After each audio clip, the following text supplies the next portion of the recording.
आज मीठे बाबा हमें कहते हैं कि तुम्हें शीरखंड बनकर नई दुनिया में आना है, क्योंकि वहाँ सब शीरखंड है ना। बाबा हमें कहते हैं कि आज सारे संसार में ये बात तो कई कहने लगे हैं कि ये दुनिया विनाश होने वाली है। राइट बात है ना, कि दुनिया में आज बड़े बड़े धर्म पिताएं भी, धर्म नेताएं भी, एस्ट्रोलॉजर भी, साइंटिस्ट भी कहीं ना कहीं ये बात तो कहने लगे हैं कि विनाश नज़दीक है। लेकिन कोई ये नहीं बताते कि इसके बाद क्या है ना। दुनिया में किसी के पास भी इस बात का उत्तर नहीं है कि विनाश के बाद क्या होगा या कैसी दुनिया आएगी। यहाँ तक तो फिर भी जान पाते हैं कि जिस प्रकार से हालात चल रहे हैं, तो ये जो वर्तमान सृष्टि का स्वरूप है वो ऐसा तो और चलना नहीं है। तो वर्तमान स्वरूप से विनाश तो होना ही है, इतना तक समझते हैं।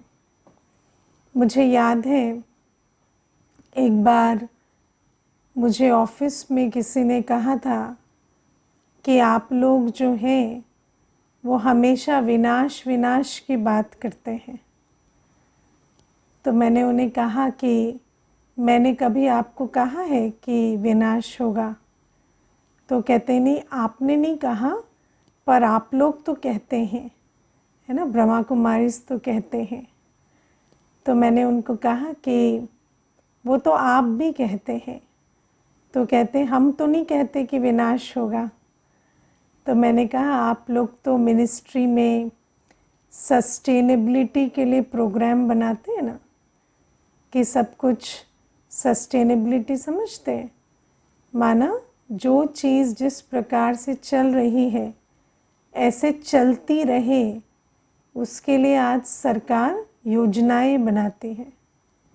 क्योंकि सबको पता है कि जिस प्रकार से चल रहा है ऐसा चलेगा नहीं है ना। क्योंकि प्रकृति हो चाहे प्राकृतिक साधन हो, सब क्षय हो रहे हैं।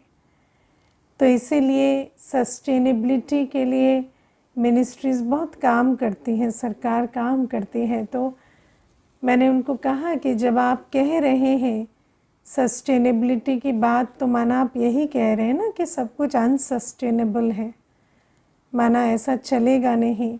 तो विनाश की बात तो आप भी कर रहे हैं। तो वो कहने लगे मैंने तो ऐसा कभी सोचा नहीं था। तो मैंने कहा अभी सोचिए क्योंकि भगवान जो बात कहता है वो धीरे कभी न कभी मनुष्य को भी बुद्धि में आने लगती है कि बात तो सत्य है।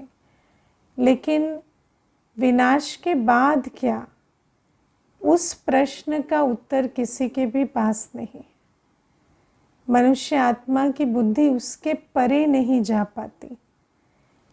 इसीलिए एक बाबा ही है जिनका टाइटल या महिमा ये है कि वो त्रिनेत्री, त्रिकालदर्शी, त्रिलोकीनाथ हैं। या बाबा को ही स्वदर्शन चक्रधारी कहेंगे, क्योंकि आत्मा के 84 जन्मों का ज्ञान या इस सृष्टि के आदि मध्य अंत का ज्ञान ये एक बाबा ही देते हैं। बाबा ही त्रिनेत्री हैं, बाबा ही पास्ट, प्रेजेंट और फ्यूचर को देख पाते हैं।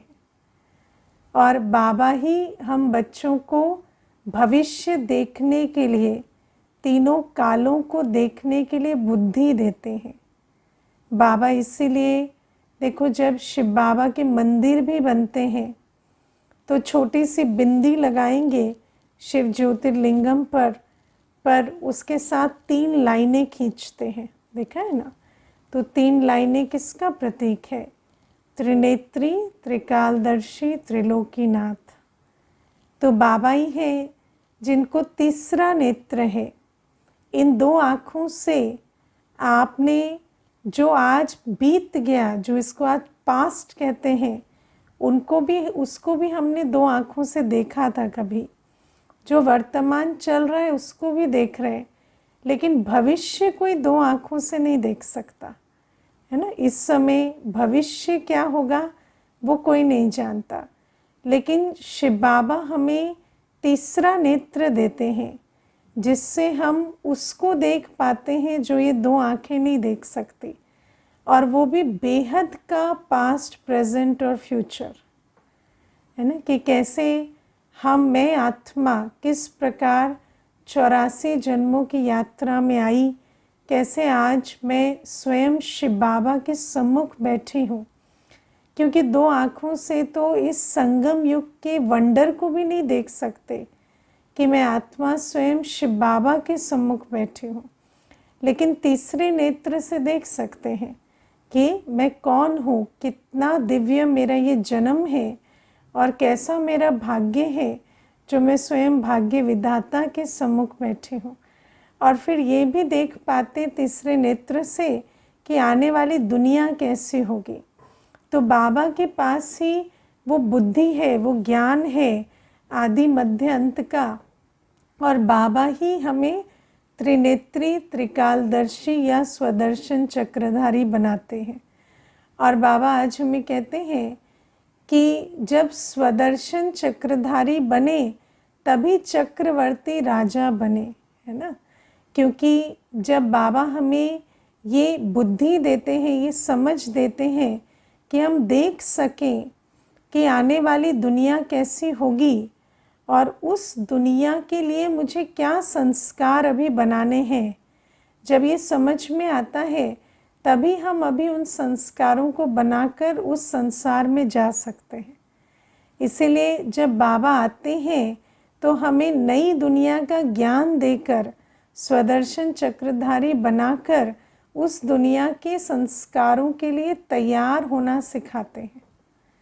बिना नई दुनिया के ज्ञान के, बिना नए संसार की नॉलेज के हम नए संसार के लिए संस्कार नहीं बना सकते। बना सकते है ना? नहीं, क्योंकि हमें तो पता ही नहीं होगा कि वहाँ दुनिया कैसी है, संबंध कैसे हैं, संस्कार कैसे हैं, रस्म रिवाज कैसे हैं।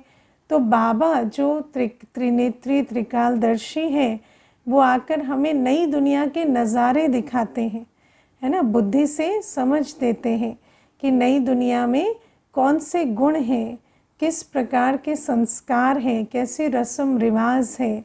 और फिर बाबा हमें कहते हैं कि जो उन संस्कारों का अभी निर्माण करेंगे वो उस संसार में जाएंगे, ठीक है ना। इसीलिए बाबा हमें कहते हैं कि जब मैं आता हूँ, मैं त्रिनेत्री त्रिकालदर्शी तुम्हें तीनों कालों का ज्ञान देता हूँ, तभी तुम उस नए संसार के लिए संस्कार बनाने का पुरुषार्थ करते हो। और संस्कार संसार का आधार है। तो जब तुम्हें नए संसार का ज्ञान मिलता है और इस संसार में रहते तुम नए संसार के संस्कार बनाते हो, तब उन संस्कारों के आधार से तुम उस नए संसार में जाते हो। तो बाबा आज हमें कहते हैं कि तुम्हें यहाँ आपस में शिरखंड बनना है, क्योंकि तुम्हें उस दुनिया में जाना है जहाँ सब शिरखंड है ना। वहाँ तो देखो, कोई भी धर्म हो, हर धर्म कहता है कि एक समय था जब संसार ऐसा था कि शेर और बकरी एक घाट पर पानी पीते थे। चाहे आप इस्लाम को लो, चाहे क्रिश्चियनिटी को, चाहे हिंदुइज़्म को, हर धर्म में ये बात बताई जाती है कि एक समय था जब शेर और बकरी एक घाट पर पानी पीते थे। ऐसा शीरखंड था, आपस में कोई हिंसा नहीं थी, कोई मन मुटाव नहीं था। लेकिन हर धर्म वाला जो है ये तो बताते हैं कि ऐसा संसार था, पर कब था ये नहीं बताते, और फिर कब होगा ये नहीं बताते।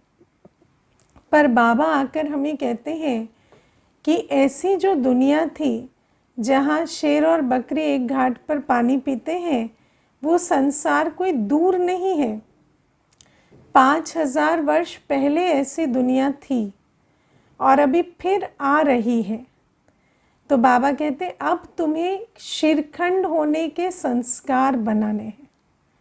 ठीक है शिरखंड होने के संस्कार, या लून पानी माना लड़ाई झगड़ा, है ना। तो लड़ने झगड़ने के संस्कार है, या आपस में दूध और चीनी की तरह मिलकर रहने के संस्कार है।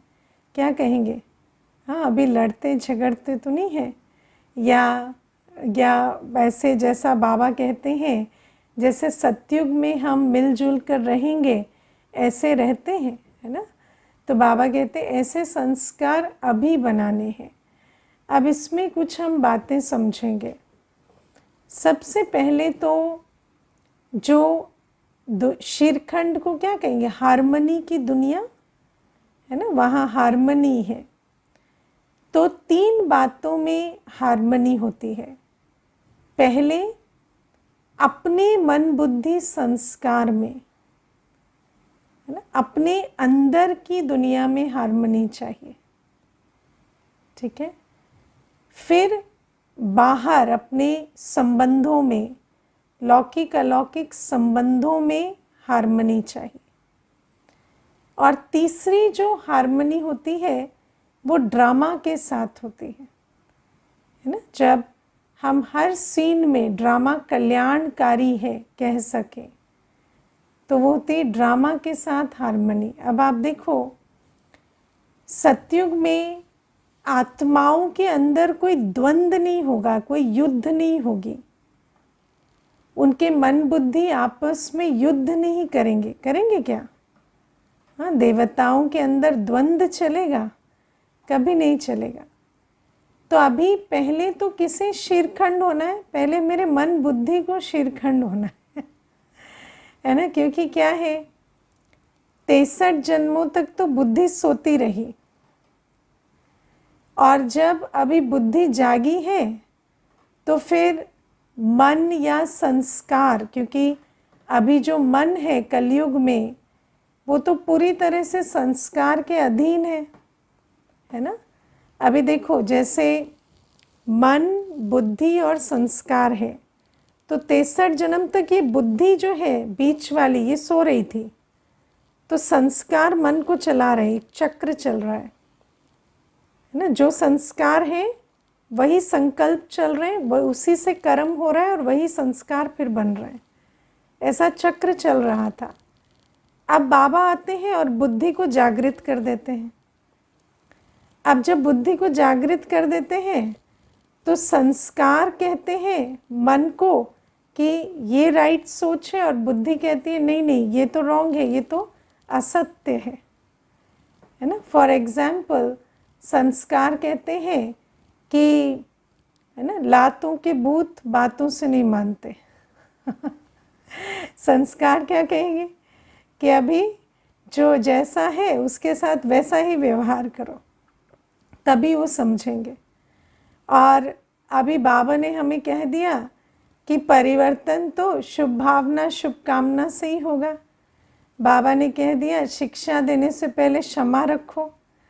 तो अब विचार करो कि दोनों बातें कैसे हो गई? विरोधाभासी हो गई। तो फिर अंदर जो है वो युद्ध चलेगी, और जब वो युद्ध चलती है तो आपस में ही शिरखंड नहीं, अंदर ही शिरखंड नहीं चल रहा अंदर ही क्या है, मन कुछ कह रहा है, बुद्धि कुछ कह रही है। फिर क्या है, कभी मन जीत रहा है, कभी बुद्धि जीत रही है तो कभी तो कोई कर्म, कभी कोई कर्म हो रहे। तो इस प्रकार से सबसे पहले हमें, जब हम मुरली सुनते हैं, जब हम बाबा को याद करते हैं, तो हम किसको बल भर रहे हैं? बुद्धि को, है ना। और जब बुद्धि शक्तिशाली बनती है तो जो संस्कारों के अधीन जो मन है ना, जिसमें उल्टे संकल्प चल रहे हैं, उन संकल्पों पर विजय पा पाती, उन विकल्पों पर विजय पाती है। और जब विकल्प पर विजय पाती है बुद्धि तो विकर्म होने से बचते हैं, है ना। और फिर धीरे धीरे नए संस्कार, जो श्रेष्ठ संस्कार है वो बनते हैं, क्योंकि संस्कार का सीधा सा नियम है, जो कर्म हम बार बार करेंगे वो संस्कार बनेगा। तो इस आधार से सबसे पहले तो हमें अंदर शीरखंड होना है ना। देवताओं के अंदर कभी कन्फ्यूजन नहीं होगा, देवताएं कभी क्रोध और शांति के बीच में अंदर युद्ध नहीं करेंगे, है ना। अभी क्या होता है, एक तरफ मोह कहेगा देहधारी के बारे में सोच, दूसरी तरफ ज्ञान कहेगा अरे छोड़ देहधारी को, ये विनाशी है, क्यों उसके पीछे पड़े हो। लेकिन अंदर युद्ध तो बहुत चलती है ना, युद्ध चलती है कि नहीं। जब देहधारी देह के संबंधों में कोई बात आ जाती है तो एक तरफ तो बुद्धि कहेगी कि देहधारियों के चक्कर में पड़ना नहीं है, है ना, इनका कुछ नहीं, ये अभी कैसे सब अपने संस्कारों के वशीभूत।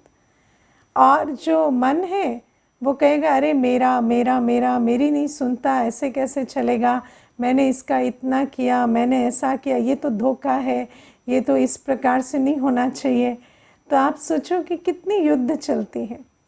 फिर जितना हमारे अंदर ज्ञान बल होगा, योग बल होगा, उतना हम उस युद्ध में जीत पाएंगे, तब तो अंदर शीरखंड होगा।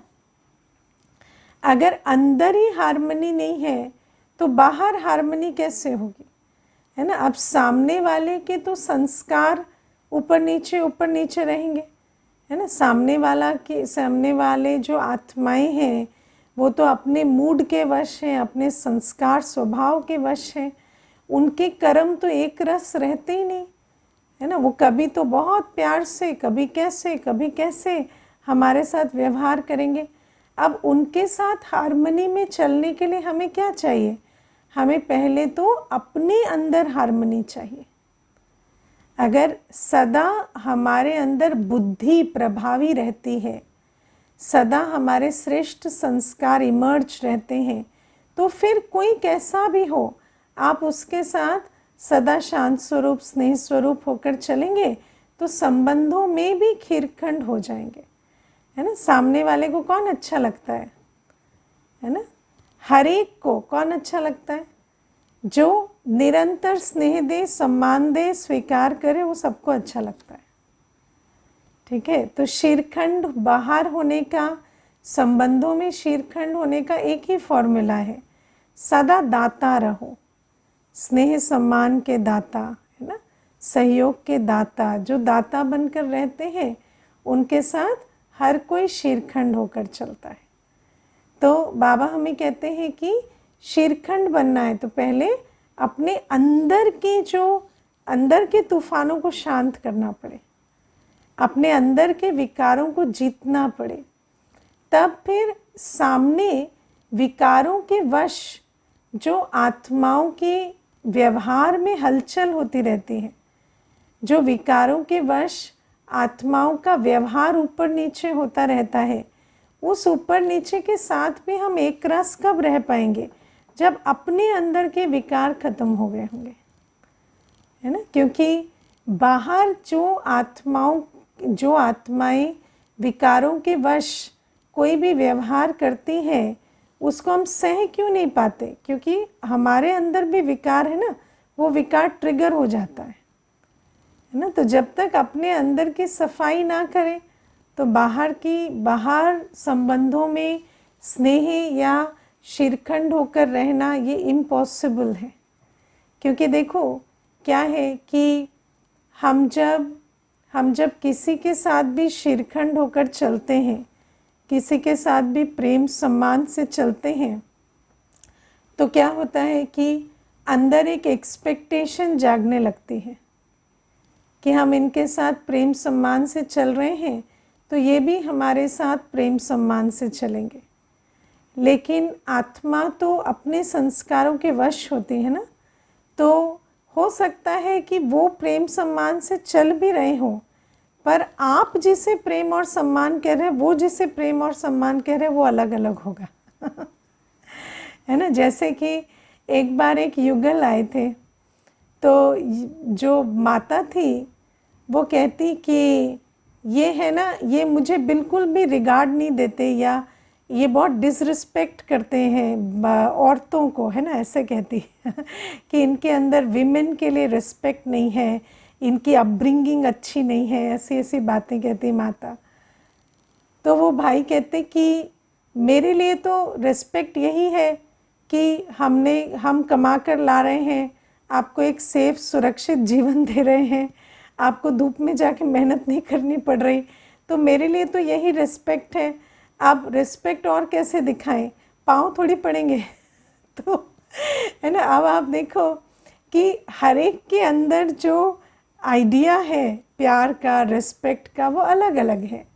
अब सामने वाला भी अपने हिसाब से चलता है, पर आपके अंदर भी कुछ सूक्ष्म बातें चलती हैं।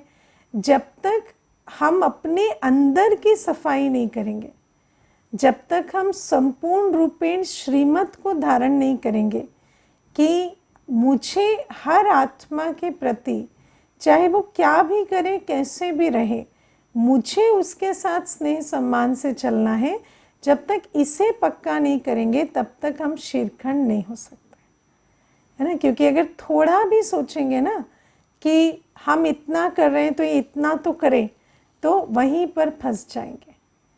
तो दूसरा ये। फिर तीसरी बात, ड्रामा के साथ भी हमें हार्मनी में आना है। अब सतयुग में भी प्रकृति होगी और आत्माएं होंगी, लेकिन प्रकृति और आत्माएं, उनका जो तालमेल है वो बहुत अच्छा रहता है ना। बाबा हमें कहते हैं ना, संकल्पों से पुष्पक विमान उड़ेंगे, संकल्पों से हवा चलेगी और रुकेगी, है ना। तो हर चीज़ संकल्पों से होगी। तो ऐसा तालमेल कैसे बिठाएंगे? अगर सारे दिन हम प्रकृति को ये कहते रहें कि ये तो मेरी दुश्मन है ना। जैसे क्या होता है, आजकल गर्मी हुई तो कहेंगे हाय कितनी गर्मी है, हाय कितनी गर्मी है ना। फिर बरसात हुई तो कहेंगे पता नहीं क्या हो गया है, आजकल इतनी बरसात हो रही है, ये बरसात तो अच्छी नहीं है। ठंड होगी तो उसे भी ऐसे ही नेगेटिविटी से देखेंगे। तो अगर प्रकृति को सदा नेगेटिव देते रहेंगे तो फिर प्रकृति के साथ हमारा संबंध सुंदर कैसे बनेगा? इसीलिए बाबा हमें इस समय पर शीरखंड होने के लिए एक बहुत अच्छी विधि सिखाते हैं कि सदा समझो कि ड्रामा की हर सीन, चाहे वो मान अपमान की है, चाहे सर्दी गर्मी की है, चाहे धूप छाँव की है, चाहे सुख दुख की है, ड्रामा की हर सीन कल्याणकारी है। और जब हम कल्याणकारी की वृत्ति से हर सीन को देखेंगे तो हर सीन में कल्याण दिखाई देगा। कभी क्वेश्चन नहीं करेंगे ये क्या हो रहा है, क्यों हो रहा है, ऐसे नहीं होना चाहिए, वैसे नहीं होना चाहिए। और जब इस प्रकार से क्वेश्चन नहीं करेंगे, क्या क्यों नहीं चलाएंगे, तो हमारे से प्रकृति को कौन से प्रकंपन पहुंचेंगे? सुख के प्रकंपन, है ना। और इसी से कल प्रकृति बहुत हमें सुख देगी। तो बाबा हमें कहते हैं हम त्रिनेत्री त्रिकालदर्शी बच्चे हैं। बाबा ने हमें भविष्य का साक्षात्कार कराया है कि हम ऐसी दुनिया में जाने वाले हैं जहाँ अंदर या संबंधों में या प्रकृति के साथ कोई भी डिसहार्मनी नहीं होती। तो अभी हमें वो संस्कार बनाने हैं, अंदर भी मन बुद्धि की युद्ध ना हो, बुद्धि इतनी शक्तिशाली हो ज्ञान बल योग बल से कि माया पर जीत पा सके। बाहर भी संबंधों में भी कभी कोई तनाव नहीं, कभी कोई खटपिट नहीं। जो भी जैसा भी है मैं उसे देखकर ना चलूं, मुझे सदा स्मृति रहे कि मैं कौन हूँ और मुझे कैसा कर्म करना है। मैं दाता का बच्चा हूँ, मैं वरदानी मूर्त हूँ, मुझे शुभ भावना शुभकामना देनी है। तो जब हम इस प्रकार से चलेंगे और इधर से निरंतर शुभ और शुद्ध वाइब्रेशन जाएंगे तो सामने वाले के भी वाइब्रेशन परिवर्तन हो जाएंगे। भले आज ना हो, 10 वर्ष के बाद हो, लेकिन हमारा क्या जाता है, हमें तो वही देते रहना ना जो हमें आता है। तो जैसे जैसे हम शुद्ध संकल्प, हम स्नेह के संकल्प, शांति के संकल्प देते जाएंगे तो सामने वाले के भी संकल्प आज नहीं तो कल परिवर्तन हो जाएंगे। और तीसरा, ड्रामा की हर सीन कल्याणकारी है ये समझकर क्या क्यों ना करने से हमारा ड्रामा के साथ भी जो तालमेल है या हार्मनी है वो बहुत अच्छी बनती जाती है। तो बाबा हमें समझाते हैं कि अब हमें नई दुनिया का ज्ञान मिला है कि वहाँ सब शिरखंड रहते हैं, वहाँ कोई लून पानी नहीं। तो हमें उस ज्ञान के आधार से अब शिरखंड बन जाना है, क्योंकि अभी के संस्कार ही कल के संसार का आधार बनेंगे। ठीक है ना। फिर दूसरी बात आज बाबा हमें कहते हैं कि मैं ना तो विनाश कराता हूँ, ना ही मैं कोई विनाश के लिए किसी को डायरेक्शन देता हूँ। और बाबा कहते मैं किसी को भी कोई सज़ा देने के लिए भी डायरेक्शन नहीं देता, है ना। इस सृष्टि में विनाश होता है तो ड्रामा अनुसार होता है, और इस सृष्टि में जो भी सज़ाएं होती हैं या कर्म भोग होता है वो भी कर्म की गति के अनुसार होता है ना। देखो ड्रामा, जब बाबा कहते हैं ना विनाश ड्रामा अनुसार होता है, तो ड्रामा जैसे एक सिक्के का एक पहलू है, और सिक्के का दूसरा पहलू क्या है, कर्म। क्योंकि कर्मों से ड्रामा बनता है। तो जब बाबा कहते हैं ड्रामा अनुसार विनाश होता है, तो उसका अर्थ ये भी होता है कि कलेक्टिव कर्मा, सारी दुनिया में सर्व आत्माएं मिलके जो सामूहिक ऊर्जा जनरेट कर रही, उत्पन्न कर रही है, उससे विनाश होता है। क्योंकि सब रावण के प्रभाव में है, तो जैसा संकल्प बोल कर्म हर आत्मा कर रही है, उससे जो विनाश ज्वाला प्रज्वलित हो रही है उससे विनाश होता है। किसी एक से नहीं होता, लेकिन सर्व के कलेक्टिव कर्मा से होता है। जैसे मैं आपको एक बहुत छोटा सा उदाहरण देती हूँ। मान लो आपको एक टेबल खिसकानी है, ठीक है।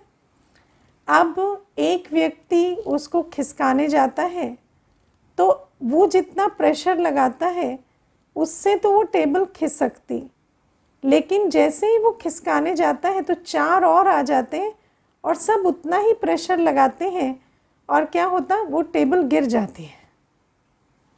ठीक है। अब चारों जो है उनका इरादा टेबल गिराने का नहीं है। हर एक जो है वो क्या सोच रहा है, मैं खिसका दूँ, है ना, मैं मदद कर रहा हूँ। लेकिन चारों का मिलकर जो असर हो रहा है उससे वो टेबल गिर जाती है। अब मैं अगर आपको पूछूं कि टेबल गिर गई तो इन चारों में से किसके दोष से गिरी, तो किसी के दोष से नहीं गिरी ना। क्योंकि इंडिविजुअली किसी ने भी बहुत कुछ नहीं किया, लेकिन सबने मिलकर जो किया उससे वो टेबल गिर गई। ऐसे ही बाबा कहते हैं हर आत्मा थोड़ा थोड़ा पाप कर रही है, है ना, थोड़ा थोड़ा नेगेटिव सोच रही है, नेगेटिव बोल रही है, कर्म कर रही है। अब एक का देखें तो कोई बड़ी बात नहीं है, थोड़ा ही है। लेकिन सारी विश्व में जब सब रावण राज्य में इकट्ठे ऐसा करने लगते हैं, तो वो जो कलेक्टिव कॉन्शियसनेस या कलेक्टिव ऊर्जा है उससे विनाश हो जाता है।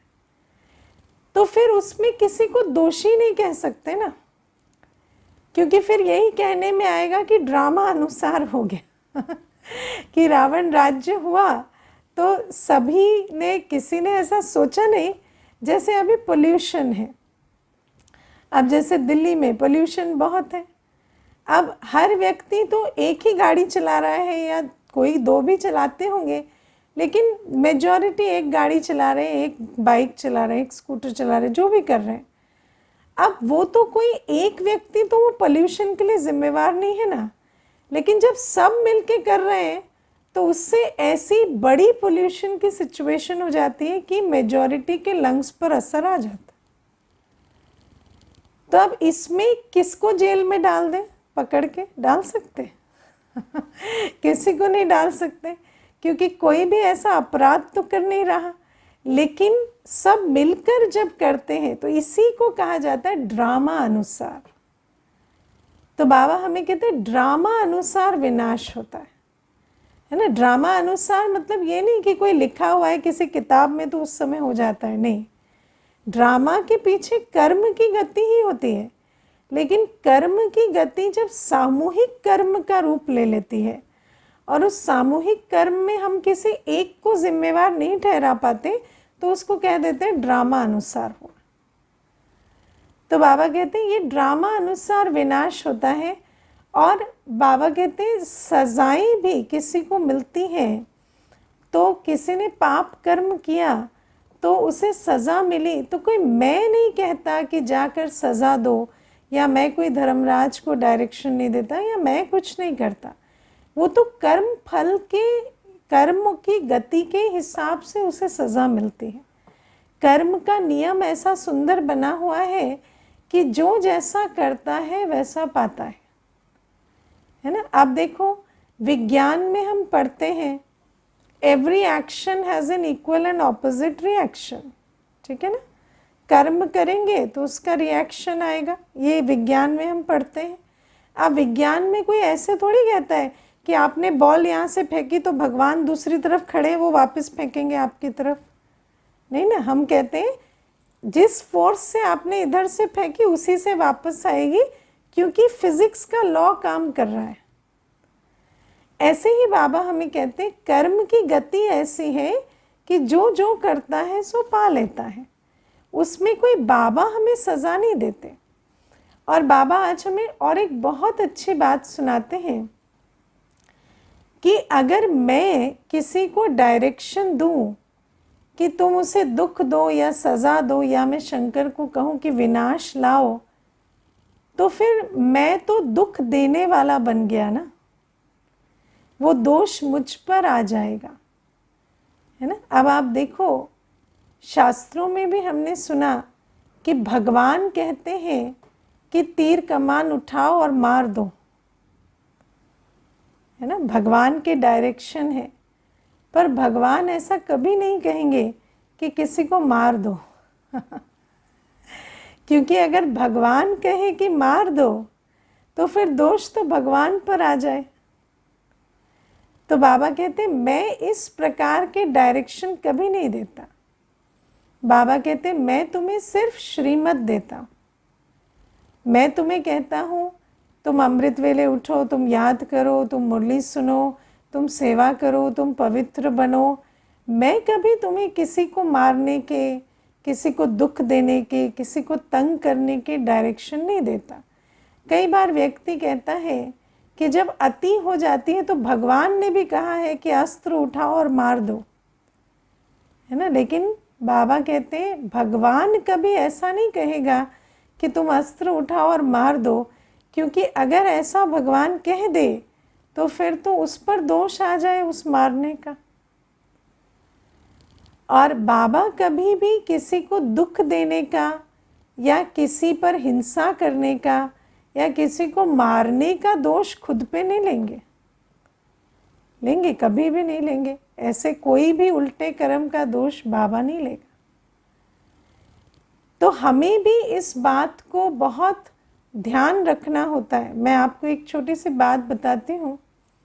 एक बार एक माता ने मुझे कहा मेरे युगल मुझे रोज़ मारते हैं, तो मुझे सभी कहते हैं कि अगर आप भी एक दिन उनकी अच्छे से पिटाई कर दो ना तो फिर वो मारना बंद कर देंगे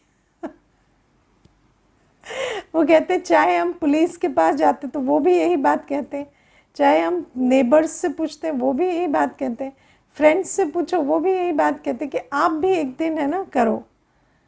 तो उन्होंने हमें पूछा कि हम क्या ऐसा करना चाहिए, तो मैंने कहा हम तो ऐसा कभी नहीं कहेंगे कि आप किसी को मारो है ना। तो कहते हैं तो क्या हम मार खाते रहें, तो मैंने कहा नहीं, मैं आपको ये नहीं कह रही कि मार खाओ, लेकिन मैं आपको ये भी नहीं कह सकती कि आप मारो।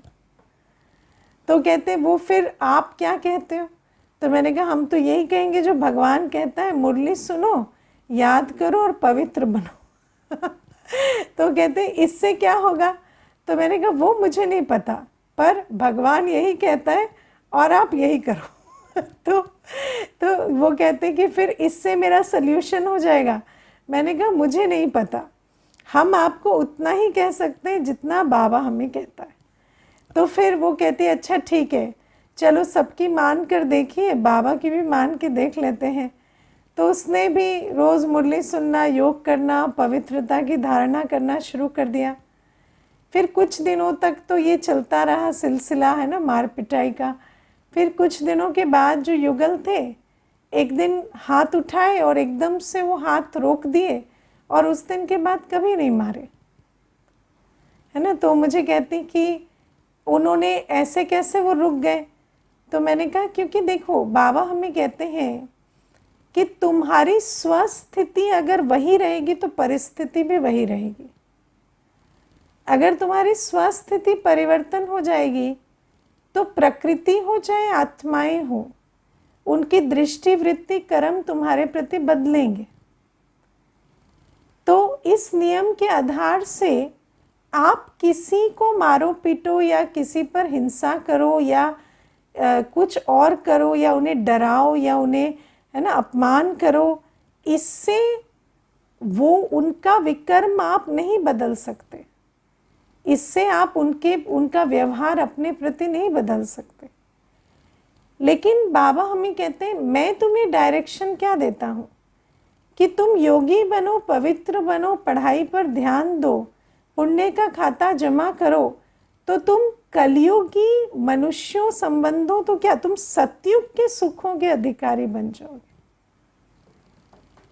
तो बाबा हमें कहते हैं मैं ऐसा कोई डायरेक्शन नहीं देता। और हमें भी ध्यान रखना है कि हम कभी किसी को कोई उल्टा डायरेक्शन ना दें, ना, क्योंकि जब हम किसी को कोई उल्टा डायरेक्शन देते हैं तो उसका दोष हम पर आ जाता है ना। करेगा भले वो, लेकिन अगर उसको डायरेक्शन दिया तो उसका दोष किस पर आएगा?